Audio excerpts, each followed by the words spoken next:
It does not begin with words. It does not even begin with a conscious thought. It begins with a pause too long, a glance that lingers when it should have passed, a silence that suddenly feels charged. On the surface, everything seems normal. He is married, he looks stable, his life appears ordered, but beneath the surface, the unconscious is already moving. This is how it begins, even if he's married. The unconscious does not respect vows or appearances. It seeks expression, and when it finds a mirror, it makes itself known in ways too subtle to name, yet too strong to ignore. You notice it before he does. The air between you feels different. His presence shifts when you enter the room. He may try to hide it, but his energy betrays him. Jung once said that the unconscious communicates through symbols and signs rather than direct speech. The signs are there: the quickened breath, the accidental smile, the way conversation drifts toward you, even when the topic had nothing to do with you. This is how it begins. Not as an affair, not as betrayal, but as a spark in the hidden places of the psyche. Desire inside marriage is not born out of nothing. It grows out of what has been suppressed. A man can build a life of vows, work, family, and duty, but the parts of himself he has ignored will not stay silent forever. They wait in the shadows, and when someone appears who reflects those lost parts back to him, the longing awakens. That someone is often you. Without intending it, you become the mirror of what he has denied. You carry in your presence the qualities he abandoned or buried. You remind him of freedom, vitality, passion, play, and all the things that once burned brightly but were left behind for stability. This is why it feels so intense at the beginning, because what you feel is not only attraction. You are touched by years of silence, suddenly finding a voice. You are standing in the current of his repressed self, and that current is strong. He does not know how to admit it, so it speaks in glances, in subtle gestures, in the atmosphere itself. And you, standing there, feel the weight of something you cannot quite name but cannot deny. It begins innocently enough. A smile held too long, a question asked with unusual interest, a conversation that lingers after everyone else has gone. Nothing that could be proven, yet everything feels different. The unconscious does not need evidence, it needs resonance. And when resonance is there, the soul recognizes it instantly. He feels alive near you, and you feel seen in a way that makes your heart race. This is how forbidden desire begins, in the smallest of moments, in the places no one notices but you. And yet, the truth is that his desire is not simply about you, it is about him. It is about what you awaken in him, that he cannot find elsewhere. Jung called this projection. We do not see others clearly. We see in them the reflection of what we have lost in ourselves. When he looks at you, he does not see only who you are. He sees the part of himself that he abandoned. He sees the fire he once carried but allowed to dim. He sees the dreams he left behind. Through you, those parts breathe again, and he cannot resist the feeling of being whole, even if it is only for a moment. This is why the beginning feels like destiny. You feel as if you were meant to cross paths, as if some higher power placed you in each other's way. The intensity of the projection makes it feel larger than life. But what you are feeling is not only love, it is shadow. It is the unconscious, pushing through, breaking rules, refusing silence. The danger lies in confusing projection with fate. For you, this beginning is both thrilling and frightening. You sense that something is happening, something powerful and unspoken. Part of you feels radiant, chosen, awakened. You feel alive in his gaze, alive in his attention, alive in the possibility that he sees you differently than anyone else. But part of you also knows that this is dangerous, because the story is not unfolding in light, but in shadow. This is how it begins, not with betrayal, not with intention, but with unconscious forces colliding. You feel the charge of energy, and you begin to mistake it for love. He feels the awakening, and he begins to mistake it for destiny. Yet what is really happening is that his unconscious is using you as a mirror, and mirrors can never replace reality. They can only reflect what is already there. Still, it is difficult to resist the beginning. The fire of secrecy makes it stronger. The more it cannot be spoken, the more powerful it feels. Every silence becomes louder, every glance becomes sharper, every word unsaid feels like a confession. And because you cannot admit it, you imagine it, and the imagination adds even more power. The unconscious loves what is forbidden, because what is forbidden must stay in the shadows, and everything in the shadows grows heavy with meaning. The actual beginning of forbidden desire is not about you being irresistible. It is about him being unable to silence the parts of himself he has ignored. You are the one who reflects those parts, and so his longing clings to you. But if you are not careful, you will confuse his projection with your worth. You will believe his storm is your destiny, and that is where pain is born. You must remember this. How it begins is not how it ends. What feels intoxicating in silence may fade in light. What feels like destiny in whispers may collapse when exposed to reality. The unconscious is not romantic. It is insistent. It seeks expression, not truth.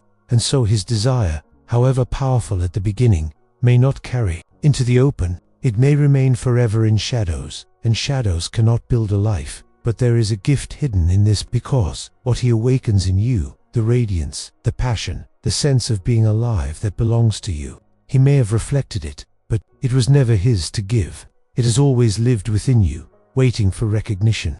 His desire is the mirror, but the flame is yours. And once you see this, the beginning no longer traps you. It frees you. It shows you what you want, what you need, what you deserve. So do not let the beginning fool you. See it for what it is. A collision of shadows. A spark of repression seeking release. An unconscious truth demanding expression. Let it awaken you, but do not let it define you. Because you are worth more than being the secret beginning of someone else's hidden story. You are worth being chosen in the open, in the light, fully and completely. This is how it begins, even if he's married. But how it begins is not the measure of your worth. It is the measure of his silence. It is the reflection of his shadow. It is the reminder of your own fire. And when you understand that, you step out of the shadow and into the truth. You carry the awakening forward, but you leave the secrecy behind. You become not the beginning of his hidden desire, but the beginning of your own light. If this story awakens something inside you, the Jung method can help you see the hidden patterns behind desire and protect your heart while staying true to yourself. The link is pinned in the first comment. It begins quietly, so quietly that even he does not notice. A moment that feels ordinary to everyone else carries a different weight for him. A glance that lingers a fraction too long, a laugh that touches something inside, a silence that fills the space between two people with meaning no one else can sense. This is how it begins, even if he's married. It does not start with betrayal. It does not start with choices. It starts with the unconscious reaching out, finding in you something he cannot name but cannot ignore. Jung taught that the unconscious is always alive, always active, always shaping our lives, even when we pretend it is silent. For a married man, life can look stable and complete, but beneath the surface there are always parts of him left unexpressed, dreams buried, energies denied. These denied parts do not die, they wait, and when he meets someone who reflects them back, the energy awakens instantly. It is not about planning or intention, it is about resonance. He feels alive near you because you mirror something he has lost. This is why his desire begins before he even admits it to himself. His body reacts, his voice changes, his presence shifts. He feels himself leaning closer, drawn toward you by something stronger than reason. He may not speak it, he may not even think it fully, but the unconscious has already chosen, and when the unconscious chooses, the conscious mind is only a step behind, trying to explain what it cannot control. You, standing there, feel it too. His energy touches you. His silence tells you more than his words. You feel awakened in his presence, radiant, chosen. And because the beginning is unspoken, it feels pure, almost sacred, as if the universe itself is writing the story. But what is really happening is the collision of shadows. His shadow reaches for you, and your own unconscious responds. The spark between you is real, but it is not what it seems. At the beginning, you do not see the cost, you only feel the fire. Forbidden desire always feels stronger, not because it is more real, but because it is repressed. Everything hidden grows heavier with energy. Every silence becomes louder. Every glance becomes sharper. Every small gesture becomes charged with meaning. This magnification makes it feel irresistible. But irresistible does not mean true. It means the unconscious has found its voice, and you are the one who carries it. The actual truth of how it begins is that you are not being chosen as yourself alone. You are being chosen as a mirror. He sees in you the vitality he buried under routine, the freedom he lost to responsibility, the passion he silenced to keep stability. Through you, he touches the parts of himself he abandoned. His desire is less about you and more about the man he once was or wished he had been. This is the psychology of projection. We fall in love not with the person in front of us, but with the image of our own soul reflected back. That is why it feels like destiny at the beginning. Because projection feels larger than life. He looks at you and believes he has found what he was missing all along. You feel his gaze and believe you are finally seen in a way no one else has seen you. The magnetism of projection makes it feel inevitable, but destiny is not always what it seems. What feels eternal in whispers often collapses when exposed to light. You must remember this when the beginning pulls you in.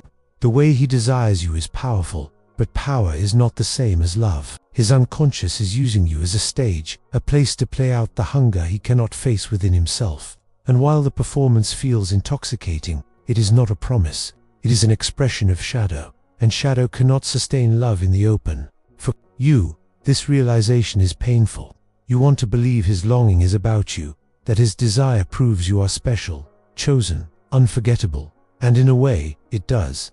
But not for the reasons you imagine. You are special because you mirror what he lost. You are unforgettable because you reflect his hidden fire. You are chosen because you resonate with his silence. These are powerful roles, but they are not the same as being loved in truth. This is why you must ask yourself, what is really beginning here? Is it love, or is it shadow? Is it destiny, or is it projection?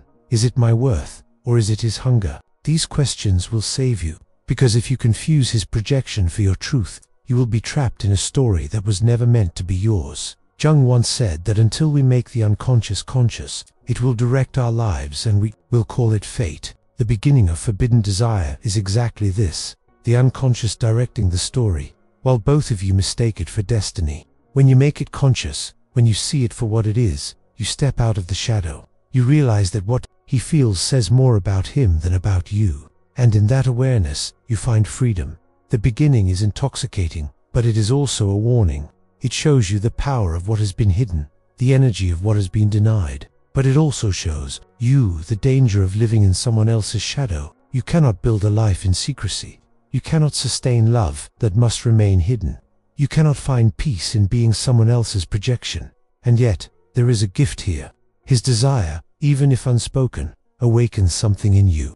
It reminds you of your beauty, your power, your capacity to ignite fire in another soul. That reminder belongs to you. It is not his gift. It is your own truth reflected back. He may have sparked it, but the flame is yours to carry. And once you see that, the beginning no longer traps you. It frees you. So let it free you.